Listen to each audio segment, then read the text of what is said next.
Good afternoon, and welcome to the National Press Club.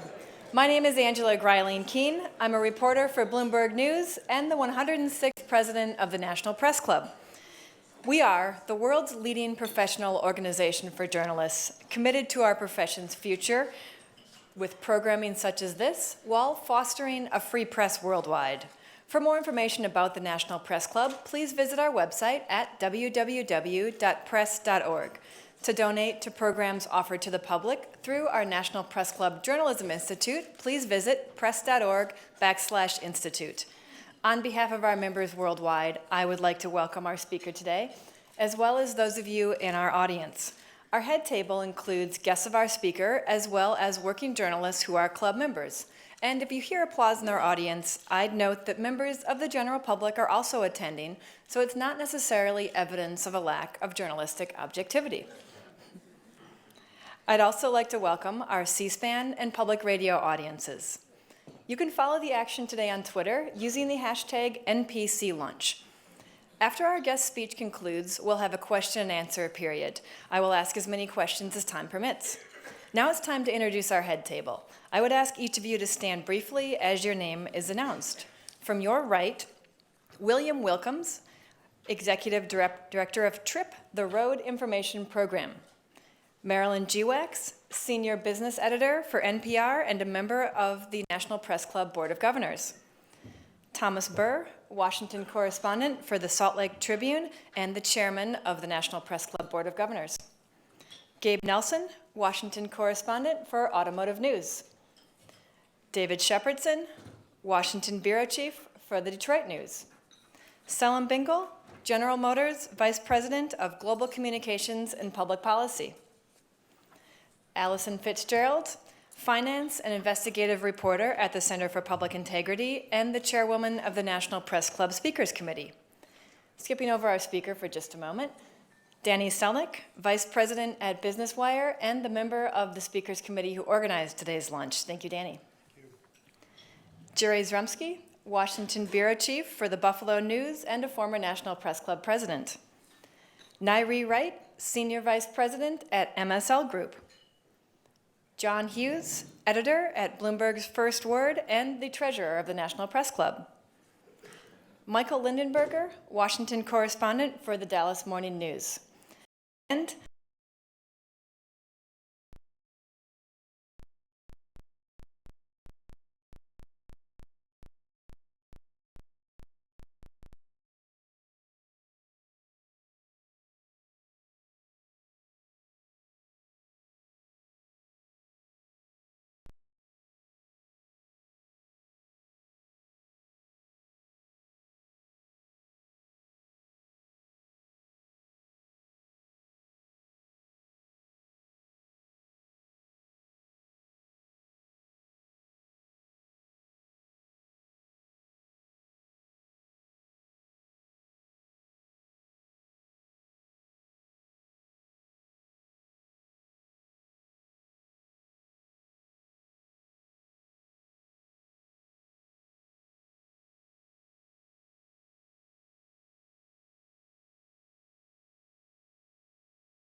putting an American automaker on top for the first time in 27 years.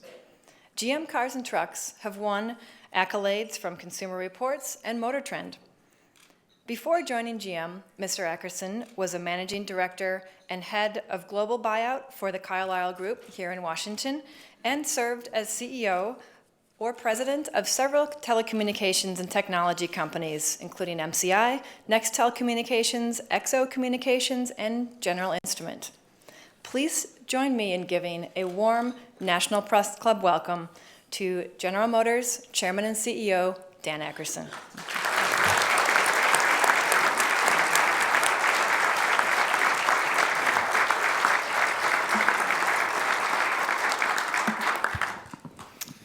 Thank you, Angela. And many thanks to the National Press Club for inviting me to speak. This is an auspicious time to speak to an audience of reporters. As you may have heard, GM's been in the news a lot lately. Last week, the transformation of passed two important major milestones. First, as Angela mentioned, the United States Treasury sold its last share of General Motors stock, closing a remarkable 5-year chapter in American business history. That got some media attention. Then the next day, we announced that Mary Barra will become the next CEO. That did not go unnoticed either. On that day, for the first time in decades, all eyes at General Motors turned toward the future.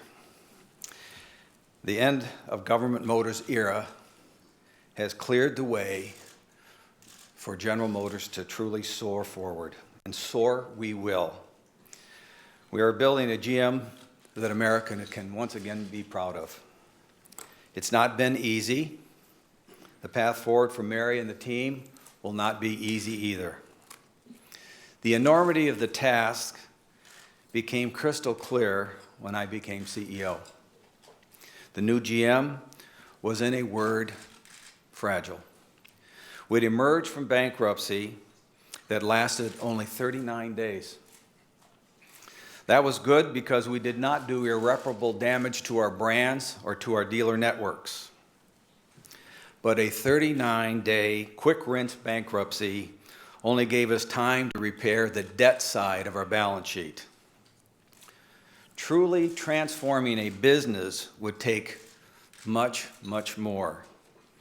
We had to remedy decades of poor decisions, indecisions, and sadly, no decisions that started to pile up in the 70s and 80s like so much rotting firewood. I categorized the problems we faced into 3 broad buckets. They were out of control cost, wasteful complexity, and diminished quality funded by ruinous debt. You could pick almost any point in time and find something to shake your head over. For example, in 1978, General Motors paid almost as much in benefits as it earned in net income. Yet the very same next year, the company agreed to the largest pension increase in UAW history. Eventually, General Motors pensions, in aggregate, the largest in the world, became chronically and dangerously underfunded, despite tens of billions of dollars in cash and stock infusions to make it whole. These actions, although well-intentioned, actually weakened the company because they treated the symptoms and not the disease, robbing precious dollars for product development. More recently, U.S. hourly cost increased to an average of 4% annually from 2003 to 2007, even though the company had total operating losses of $17.5 billion from 2005 to 2007. In other words, while management was figuratively burning furniture to keep warm, we were also automatically increasing our fixed cost. Complexity was everywhere in the business. Just a few short years ago, General Motors had more than 30 different vehicle architectures supporting sales of about 9 million vehicles worldwide. And then the ridiculous. The company had almost 70 different advertising agencies around the world just to support the Chevrolet brand. It's staggering, but it also shows how we lost focus and we lost our advantage, economies of scale. In another move, GM leaders outsourced nearly all of the company's information technology. We effectively dismissed data capture and proprietary analytics as a core competency, just as the internet was about to transform all modern business models. We also ended up with 23 leased or partially owned data centers, which is not only costly, but risky. We are now insourcing our IT, growing it as a core competency. Those 23 data centers will be reduced to 2, which will increase our performance, our reliability, and our cost. At one point in time, we could barely close our own books in a timely manner because various units in the company were on different general ledgers. And for those of you that are financially trained, that's Finance 101. The list goes on. We all know what happened next. The company that topped the Fortune 500 when it first was listed in 1955 and stayed there for 35 years fell into disgrace. Something even more sobering, GM had lost sight of its customers and what they truly valued: quality, compelling design, and reliability. In my heart of hearts, I knew GM was fixable if the new leadership team played team ball and systematically addressed the company's shortcomings. So I made a promise to myself and to the board to deliver on 3 important initiatives in my tenure. The first was the restoration of GM's good name. Second, the transformation of the company's basic operations. And my third goal was to put quality and the customer back at the center of every decision we made. As a result, at every aspect of our business, every angle we took was to make every system and every operation best in class. We didn't set out to become competitive. We didn't come out to be average. We wanted to be best in class. For example, we've committed $3 billion of our precious fortress balance sheet to build our U.S. dealerships and create the best customer sales and service experience in the industry. We've reduced the time it takes to resolve complex customer issues from 28 days to a week. And it's our objective to get it down to 1 day. We're launching the industry's largest deployment of 4G LTE mobile broadband to bring the analog cars of today into the digital world. We're investing more than $500 million to build an information technology capability that would make Silicon Valley proud.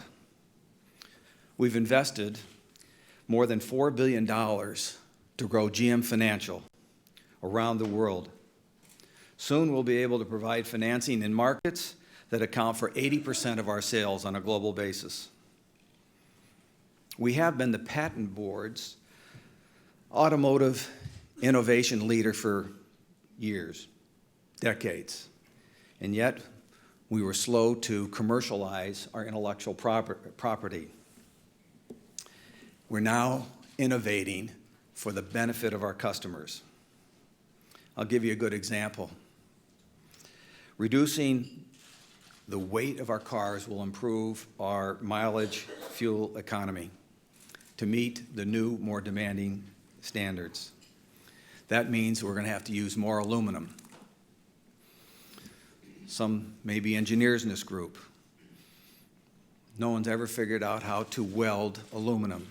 We have. We've patented it, and today we're going to be able to use more aluminum less steel in such things as cars, car doors, where typically the industry used pop rivets. In fact, pop rivets in aluminum, you see them in airplanes and cars. In a car, the average car has about 25 pounds of pop rivets in it. We no longer have to do that. It takes complexity out of our assembly lines.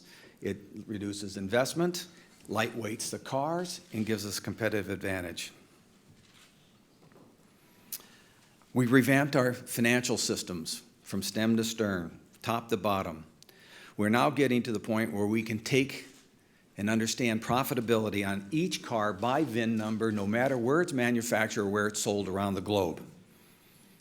Heretofore, we weren't even able to figure out product line profitability because we had little fiefdoms, different general ledgers around the globe. On the product front, we'll reduce the number of vehicle architectures by half within the decade. We've also defeased some $40 billion of our pension liabilities. We've doubled our revolving line of credit, and we've dramatically simplified our balance sheet. Even more important, we've worked hard to earn the trust of our employees, both hourly and salaried, and get everyone aligned on straightforward profit and quality targets. Today, for example, when a salaried employee gets a bonus, hourly workers get a profit share. We're aligned. We're not at odds with one another any longer. I could keep on going, but I think you get the picture. We've been trying to fix this airplane while in air and done, I think, a credible job.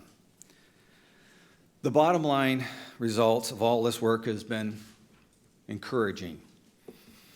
We had a $21.3 billion IPO, the largest in U.S. history at the time. We've generated over $604 billion in global automotive revenue since our reorganization in 2009. We've had 15 profitable quarters in a row and earned nearly $30 billion in EBIT, earnings before interest and taxes.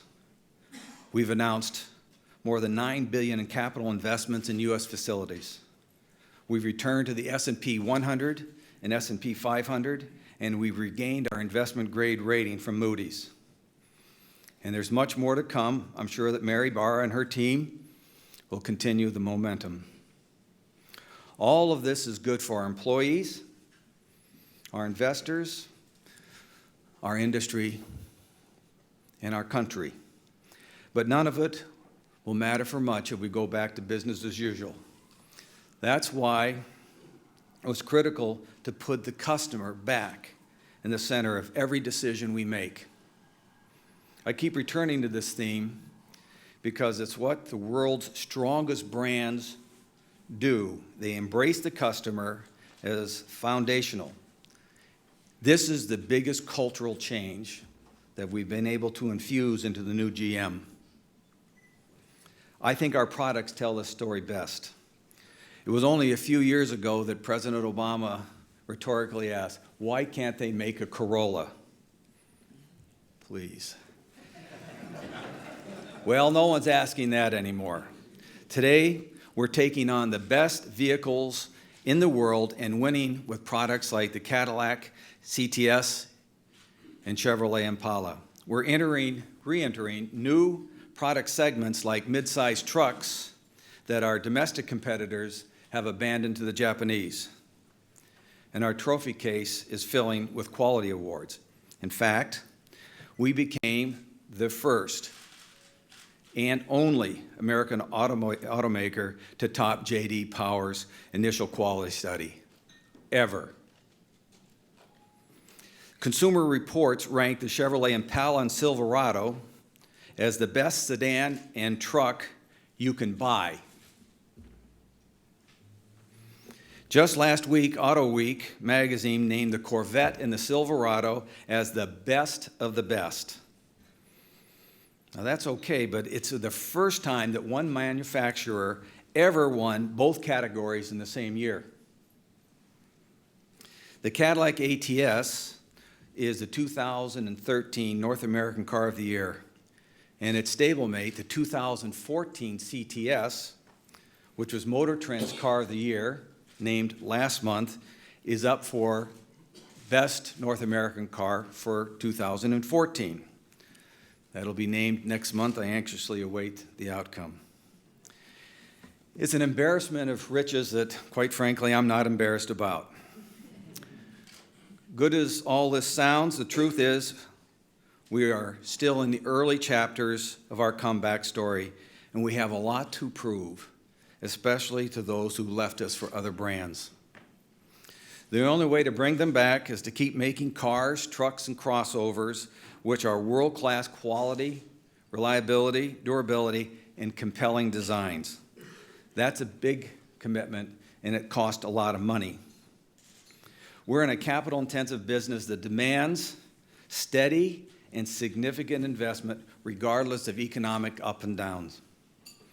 Today, we're taking another step forward by announcing new investments totaling $1.3 billion in 5 U.S. plants. This will bring our 4-year total of announced investments in our U.S. plants to more than $10 billion. There's that $10 billion again. But we're investing in it that will keep paying dividends to the Americans, the American public that supported this company in its darkest hour. This investment will be spread from Detroit to our birthplace city of Flint, Michigan, and to hard-working communities like Romulus, Michigan, Toledo, Ohio, and Bedford, Indiana. About 7,500 people work in these cities, these plants, and today's announcement will create or retain more than another 1,100 jobs in America. That brings our total of new and retained jobs to more than 26,000 thanks to reinvestment in our plants in the United States. As you can imagine, this is welcome news in these communities, places where hope and optimism were in short supply just 5 years ago. Thanks to the swift and courageous action by 2 different administrations, the entire U.S. industry is back. Rather than allowing the industry to collapse and turn the Great Recession into another Great Depression, our nation stood by us. We come to work every day determined to restore GM as the American standard bearer in the global automotive industry. Someone asked me recently if the government motors tag still hurts us. To be honest, we don't hear it much anymore. It reminds me of a comment attributed to Ronald Reagan. He said he knew his economic plan was working when they stopped calling it Reaganomics. Well, GM is working again. We've put together a leadership team with experience, optimism, and a strong competitive streak. We're making vehicles that are the pride of the industry. When I became CEO, I wanted to help build a sound foundation for the next generation of leaders to build on. I cannot wait to see how far they can take it. I think it's going to be great. Thank you, and I'd be glad to take any questions you might have.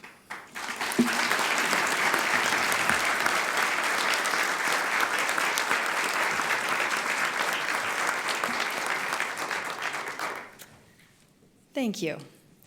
President Obama predicted that the auto bailout would make money, and of course it did not, and it didn't just involve GM. We all know Chrysler received money as well. You mentioned the $10 billion that GM gained and the taxpayers didn't gain back. Do you think that GM should repay the taxpayers that money directly? Well, first let me contrast something there. The Center for Automotive Research estimates that between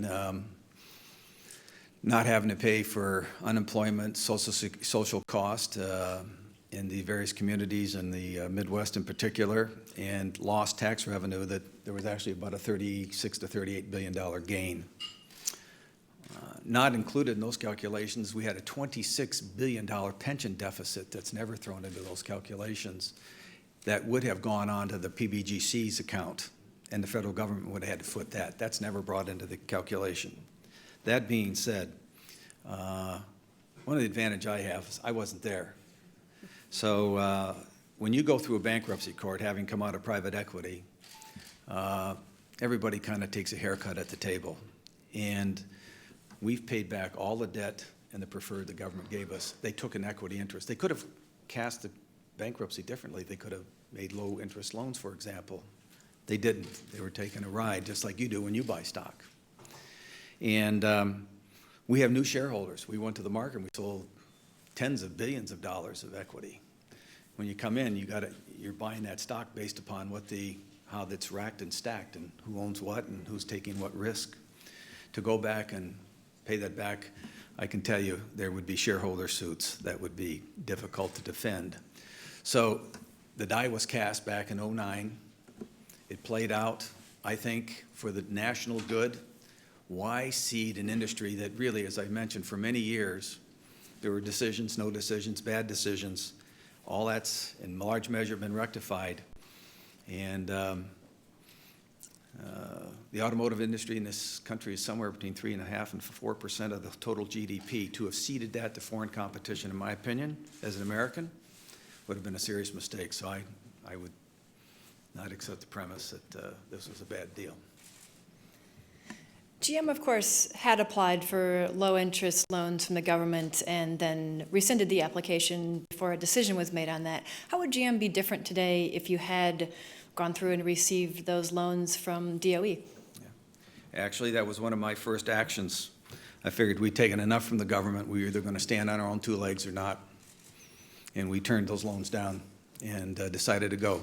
In fact, some of our competition are actually more in debt to the federal government in terms of almost $6 or $7 billion than we are. So maybe that's a question you ought to ask someone of our competition. Ford. The invitation to Mr. Mullally to be a National Press Club speaker stands.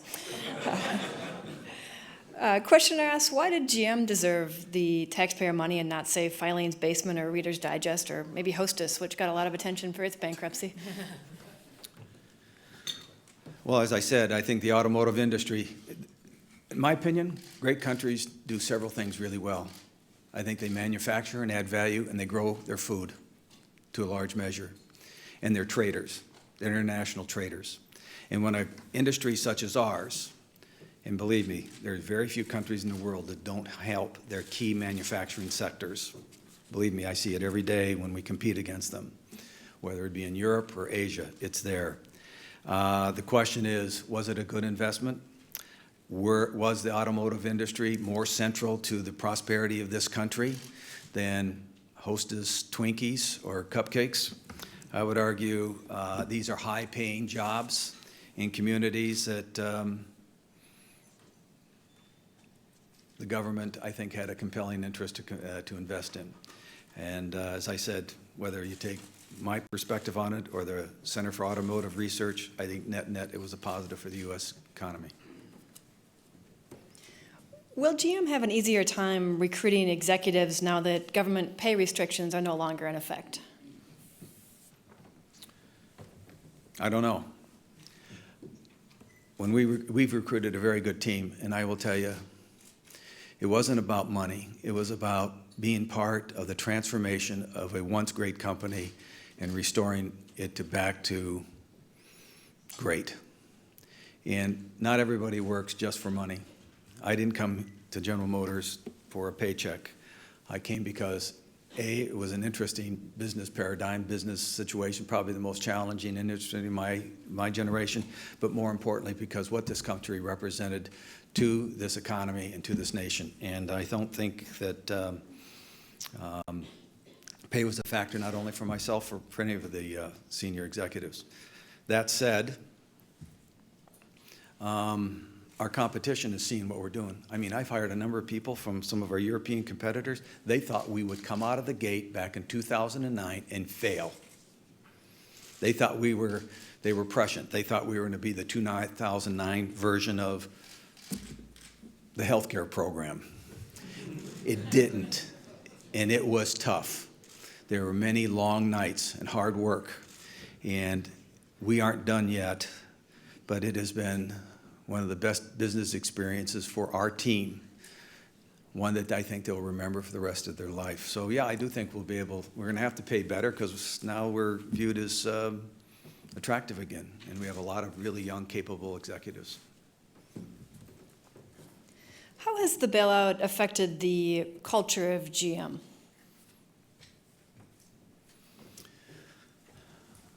I don't think the bailout allowed us the opportunity to change the culture of the company, to put the customer at the core of everything we do, to focus on what's important. The prior administrations, the prior executive teams, it was a point of comedy. It was a healthcare plan. It was a retirement plan attached to an automotive company. And decisions were made of how to fund the healthcare plan or the retirement plans and take money from rob Peter to pay Paul. And we were robbing from product development, which kept us competitive to the point where the goose couldn't lay any more golden eggs. So now that we've got the structure of the company properly stated, we have a fortress balance sheet. We're focusing on profitability of the core business and at the same time focusing on brands, and we're focusing on marketing. We're a hardcore business again. We're not a healthcare plan or a retirement plan, although we still are one of the biggest, I think we're still the biggest private pension plan in the world. One of the things that was agreed to in the restructuring was that the UAW agreed to a two-tiered wage system. Tell us how that's working out with new UAW represented hires working alongside veteran employees who are getting paid more than the new workers are. Well, let me kind of cast it this way. Before I was actually active on the payroll, I went to Solidarity House and met with the UAW leadership. And I thought we needed to open up a new chapter in industrial relations, that the past could not be prologue or we would both fail again. And there's nothing like a crisis to bring focus to a particular issue. And what I asked was, and the Washington Post in an editorial said I was either a neophyte or a visionary, and they tended to gravitate to neophyte, thought my idea of no increases for 4 years would never be accepted by the UAW. Well, I went to dinner with the UAW leadership every month for almost a year and kept working it and tried to sell my vision and said, basically, we will link management bonuses. Now, the top 100 aren't eligible for bonuses in our company during government ownership, but the rest of the management was. We would link management bonuses to UAW profit share. Instead of arguing for a 1 or 2% or 3% cost of living, but let's really share the profits, and it's going to be tied to performance and quality. You'll keep me here. I mean, quality is a new hallmark, a center point of our initiatives, and they have prospered under that. I think one year they got $6,500, much more than a 1 or 2%, 3%, 4% raise would have entailed. And I also tried to total transparency. There'll be good years and there'll be bad years. There'll be years that there aren't bonuses and there'll be years that there won't be profit share. But we had to get people aligned because you can't have people going like this. And so whether it's tier 1 or tier 2, we had to get our labor cost on an hourly rate when we looked at foreign transplants in non-union states, largely in the South, such that at the end of this 4-year period, this 4-year contract, that our hourly cost in the plants were going to be equal to or less than our foreign competition. The UAW is a business partner today. They're a business partner today. They're at the table. And they understand if we're not there, we're not going to be competitive. So you can argue over 2 or 3% raise, or you can have no job. That's the reality that everyone has to face. And it was tough. We had to rejigger our own retirement plans for management too. And we had people still on defined benefit plan. The whole management had to go to defined contribution. That was very unpopular. We've had to make a lot of unpopular decisions here, but people in the company know we're making decisions for the long-term longevity of the company, the prosperity of the company, and you got buy-in, whether it was union or salaried. And I would say it was a rough couple of first years for me, for the management team, but I would tell you, I think the employee base, hourly or salaried, is unified in the purpose here. You mentioned that the news out of Treasury last week got a little bit of attention.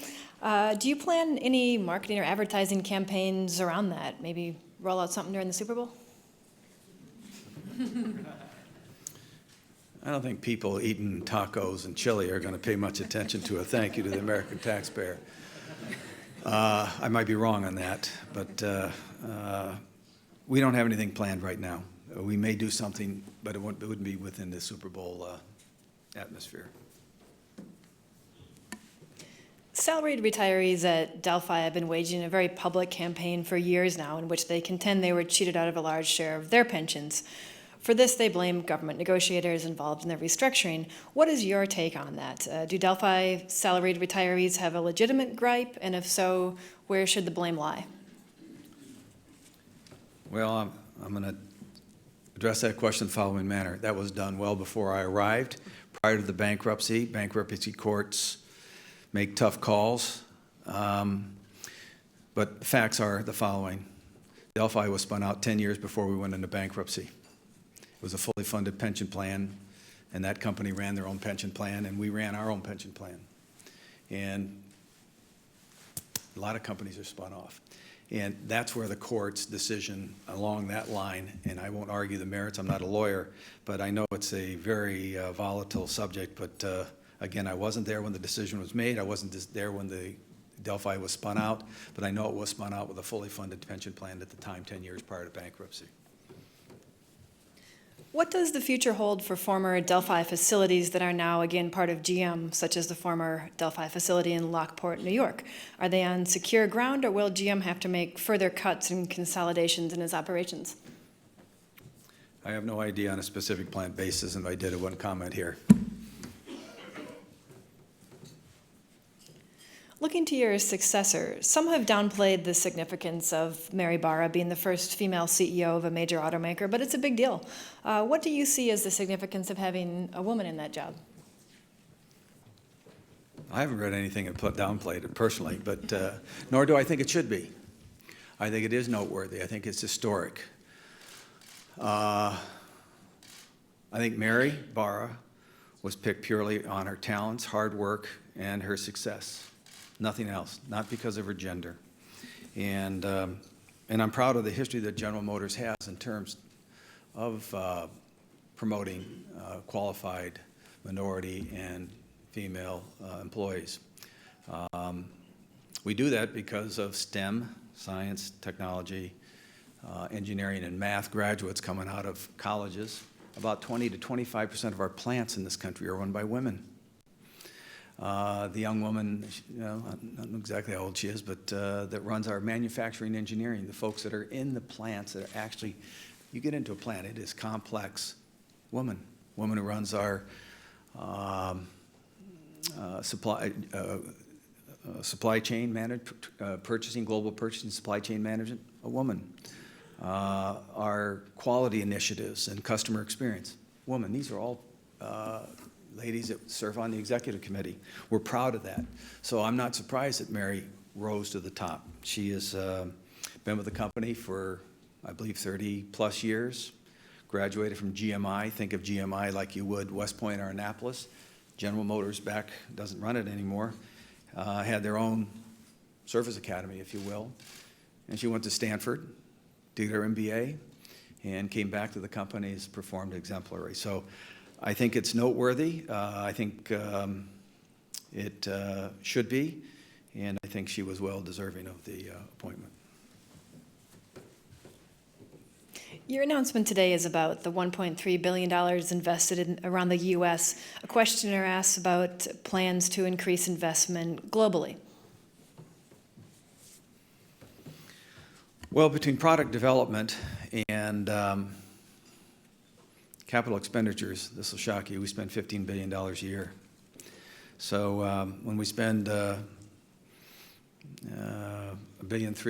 I know that sounds like a big number, and it is, but in the grand scheme, we're doing that around the globe as we see business opportunities and likelihood of success. And so we're going to continue to invest at this rate. And one of the things when we came into this thing, we were so burdened with debt when we borrowed money. We borrowed $20 billion one time to invest, to put into our pension funds because they weren't performing, and we were underfunded. Now, what we do is we have a fortress balance sheet. We have about, when we went into bankruptcy, I think we had $40+ billion in debt. Now we have liquid position of about $37 billion in cash. And of course, the shareholders are saying that's too much. We've got to balance that against what we need is a fortress balance sheet so we we used to have the start-stop. We'd see these economic downturns, we'd start cutting our product development budgets. And so coming out of a recession or coming out of a dip, we'd be short on new product, on new quality product.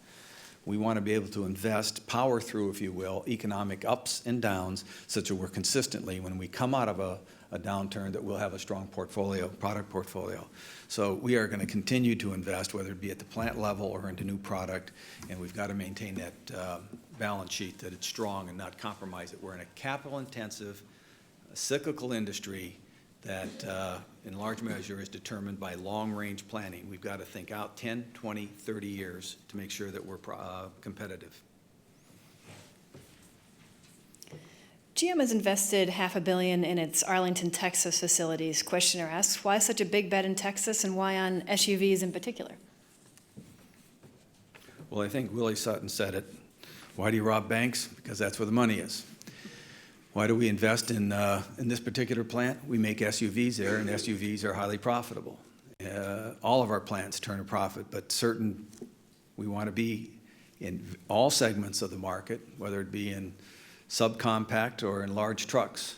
And Arlington is one of 5 truck plants, truck and SUV plants that we have in North America, 1 in Mexico and 4 in the United States. This is the last one to get the capital upgrade to produce the new, what we call K2XX platform. Looking a different direction, how long will it take for Chinese cars to become like the Japanese market and start capturing a share here? Is this process taking longer than you might expect it to? That's a difficult question. The Chinese market is the largest market in the world. Where our market's growing in single digits, low single digits, theirs is growing. And the first year I was in the job, going back 4 years ago, it was growing like 30%. This year it'll probably grow about 7.5 multiples of what this market is growing. So I don't think they feel the need. I don't want to speak for Chinese manufacturers, but I think it was a different time and different place, different economic set of circumstances back in the 70s, late 60s, early 70s when the Japanese came into this market. There's no question in my mind, though, over the next 20 or 30 years, there'll be 1 or 2 global Chinese champions that will come out of the domestic market. It's only a matter of time. Our partner there, we have 2 partnerships, is Shanghai Auto. It's robust, it's strong, and we have the lead market share jointly in China. We hope to hold that, grow it, and it's been a very robust partnership and one that we value and cherish. Speaking of Japan, of course, Trans-Pacific Partnership negotiations are ongoing. There's hang-ups including safety and other regulatory issues. What kinds of provisions do you expect to see if an agreement is reached in those bilateral talks, and is a currency provision necessary to close a deal? Well, for those of you who travel to China or Japan, I was on a Japanese board for 3 years, and I could count the number of American cars I saw in 3 years on 2 hands. There's not an American manufacturer in Japan. And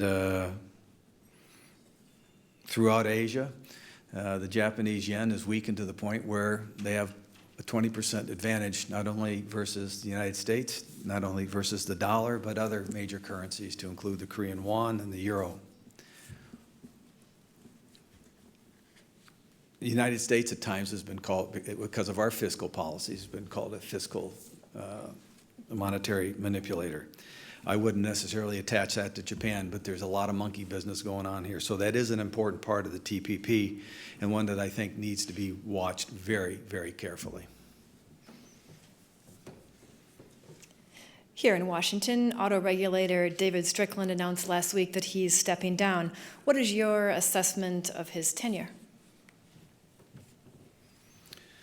Well, I think our cars have gotten nothing but safer, and I think that transcends political party or administration. I think the NHTSA has done a good job, and I think Mr. Strickland did a fine job.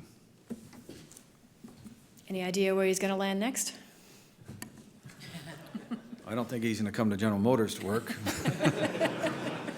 Like I said, I think he did a fine job, and I think he's got a career that, I mean, I've met him on occasion, but I don't know him personally. But I think public service, quite frankly, is unappreciated in this country, and there are public servants that do great work, highly unappreciated, and I think he's one of those that did a good job. What about the future of electric vehicles in the U.S. market? Obviously, Volt sales haven't been what GM once hoped they would be, but you're still in that market. Where do you see electric vehicles going, both for GM and for the U.S. market more broadly? Okay, because I know the press loves to make hay on this, and there are certain people at this table that have, right, David?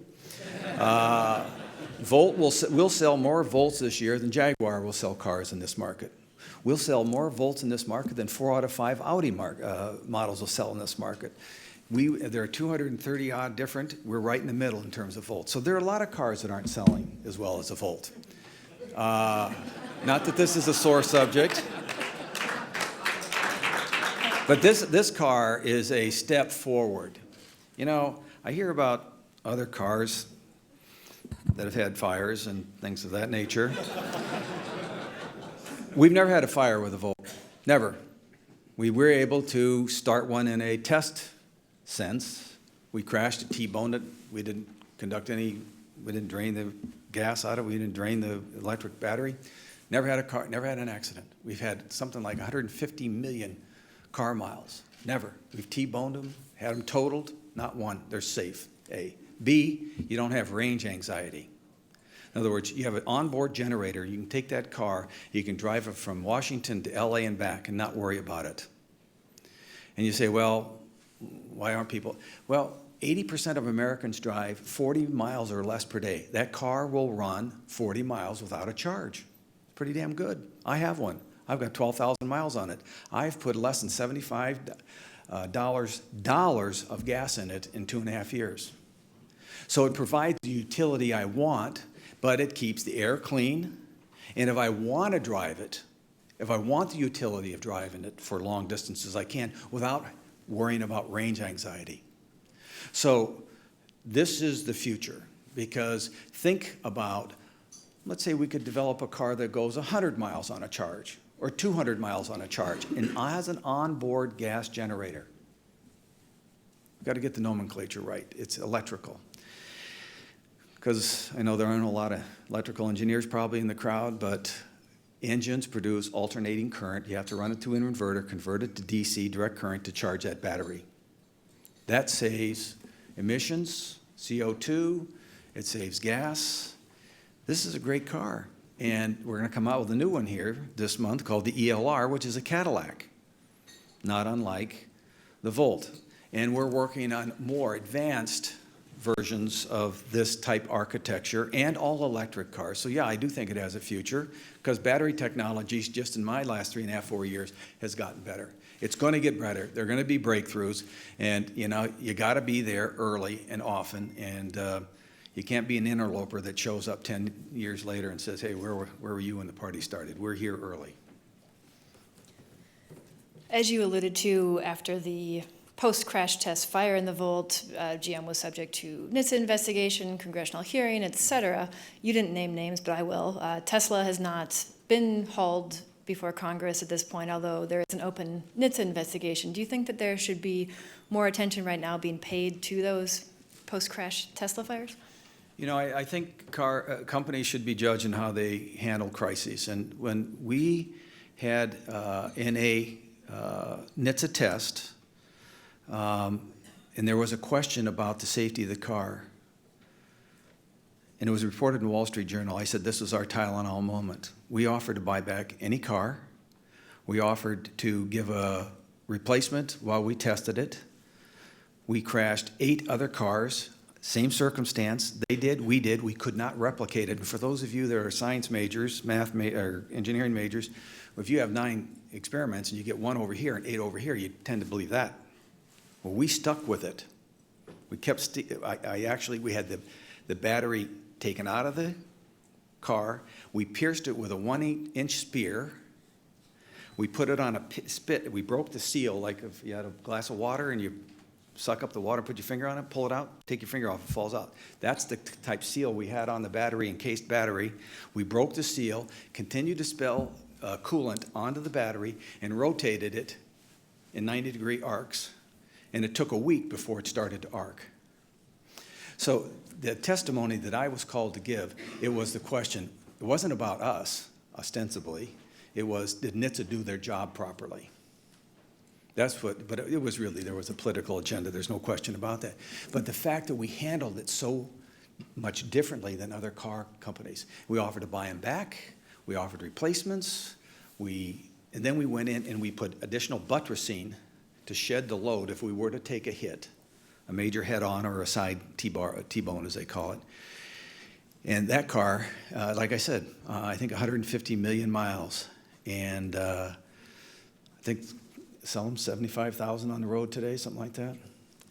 Not one fatality, not one fire. And we're proud of the safety record. It never lost its 5-star safety record, I might add. We only improved the quality of the safety. So I have no comment about what NHTSA should do or what Tesla should do, but I do think it's interesting in a politically charged environment. And by the way, this is not President Obama's car. This car was conceived back in 2007. I think he was still in the Senate. And it wasn't my car, although I'm proud of it. And I do think this car is, I think it's a huge step forward. I'll tell you what, there are a lot of other companies that are interested in this, and I'm glad we have it in the portfolio, and we'll develop it further. What do you think of Tesla's, or specifically Elon Musk's, strategy of dealing with the regulator on this issue? It's pretty different from the GM strategy that you just outlined.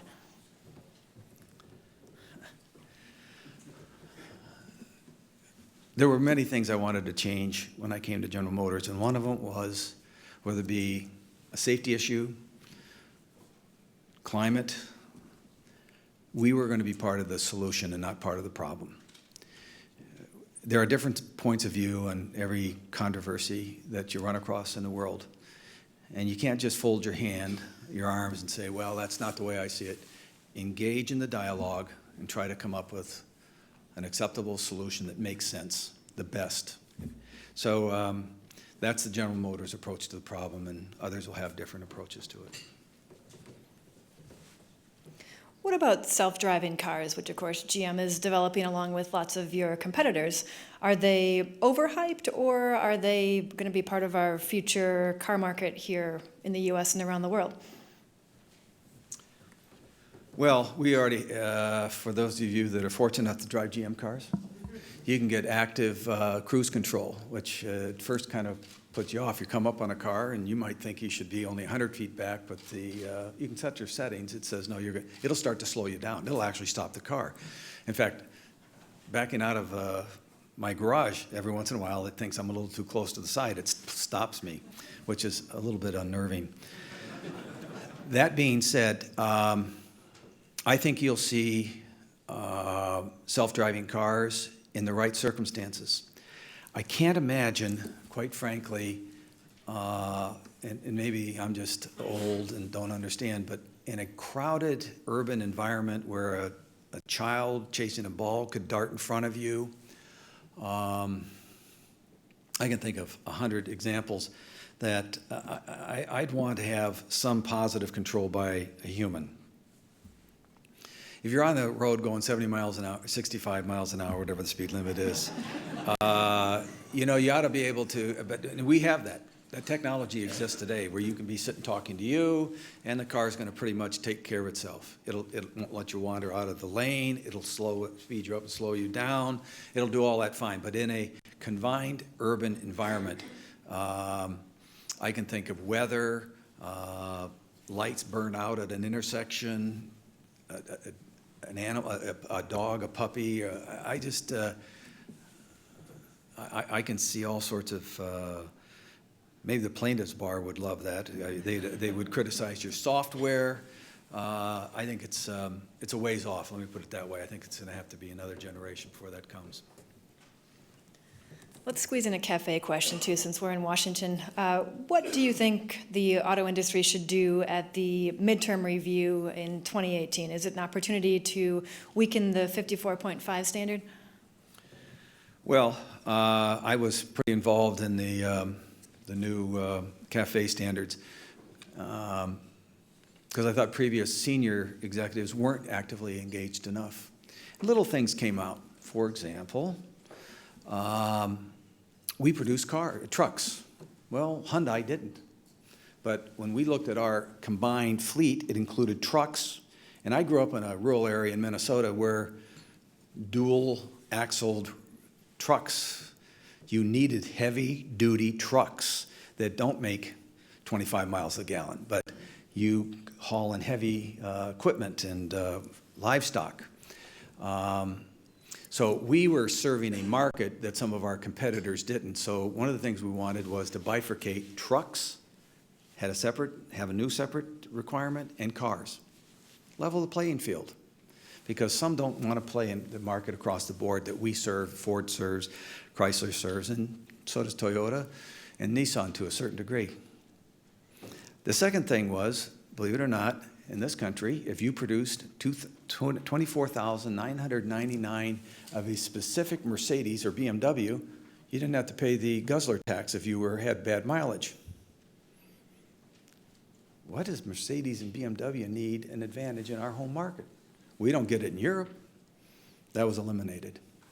So CAFE standards, and the other thing is, we've got a bunch of political scientists versus physical scientists determining what an engine can do. This is some high-end thermodynamics and engineering. So we asked for a midterm review to see if the physical science kept up with the political science instead of just mandating out the 2024, 2025 and just waking up in 2022, 2023 and saying, oh my God, we have a problem. We wanted to be part of a constructive solution, said let's do a midpoint check.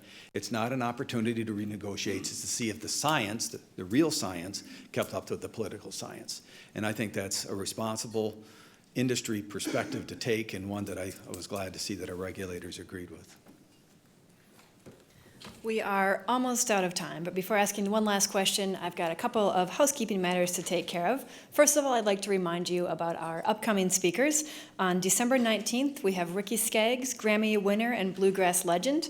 On January 7th, General Ray Odierno, Chief of Staff of the U.S. Army. And on January 9th, General Frank J. Grass, Chief of the National Guard. Secondly, I would like to present our guest with the traditional National Press Club coffee mug. You're welcome. I don't drink coffee, but I'll try. It's suitable for other beverages, too. And one last question.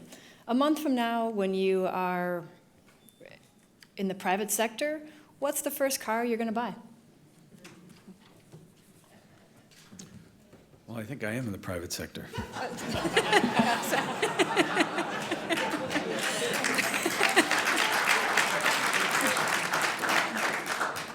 But I'll only buy a GM car. Okay. Then I'll check with my wife first.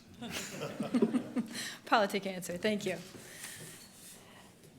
Thank you, Mr. Akerson, for coming today. How about a round of applause?